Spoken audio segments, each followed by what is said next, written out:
Since the dawn of World of Warcraft, there have been some truly challenging raid bosses, with Blizzard constantly raising the bar and really testing players' endurance when it comes to mechanics.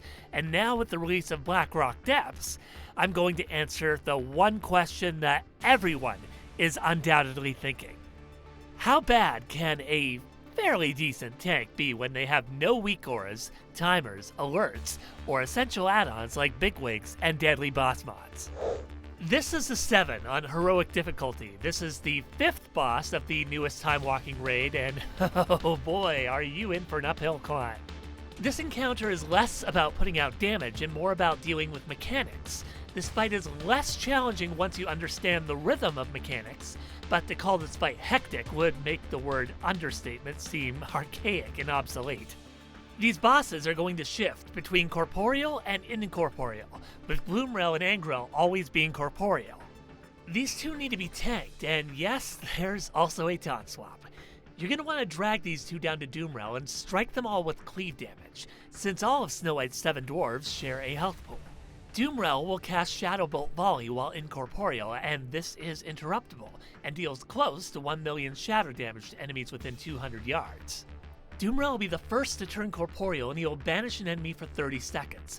During this time, the player will be immune to damage and healing received, but will be unable to act. This needs to be dispelled. What's most important here is to interrupt the Summon Felguard ability. Around the same time, you'll be introduced to Angrel's first Blade Storm, hitting every player within 15 yards for 1.4 million physical damage every second for 8 seconds. The player in which this is targeting will need to run this out of the raid. In our example, we ran the Blade Storm to the top of the stairs, then brought Angrel back down for more cleave damage. Just be careful you don't line of sight the healers. Hold on, there's more. Players will also be targeted with a white circle and a blue arrow over their heads, triggered by Seathral's Blizzard ability.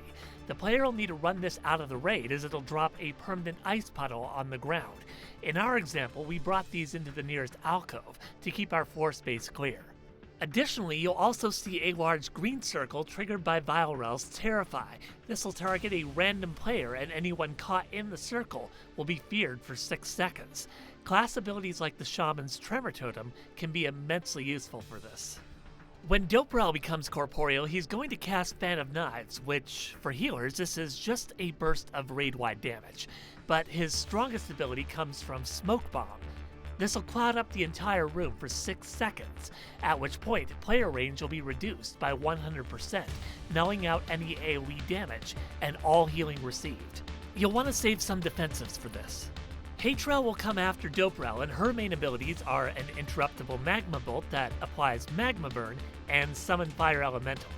The Fire Elemental will cause Hatrel's Magma Bolt to fire to all players, which, when a successful cast goes off, will also apply Magma Burn, inflicting an additional 500,000 damage every 3 seconds for 30 seconds. This will need to be dispelled, and DPS will want to focus down the Elemental quickly. The Fire Elemental also has an interruptible ability called Fire Nova. This will inflict 2 million fire damage to all players, while also applying Magma Burn. When Seathrel becomes corporeal, she's going to cast Bitter Cold. This will place white circles beneath every player in the raid and then explode for 4.4 million damage after 5 seconds, while also rooting them in place for 3 seconds. And yes, this can overlap with other abilities like Terrify. Players will need to spread out when this happens. When Vilerel becomes corporeal, he's going to cast Mind Torrent. This will target a player with a large purple circle with a visually explosive center.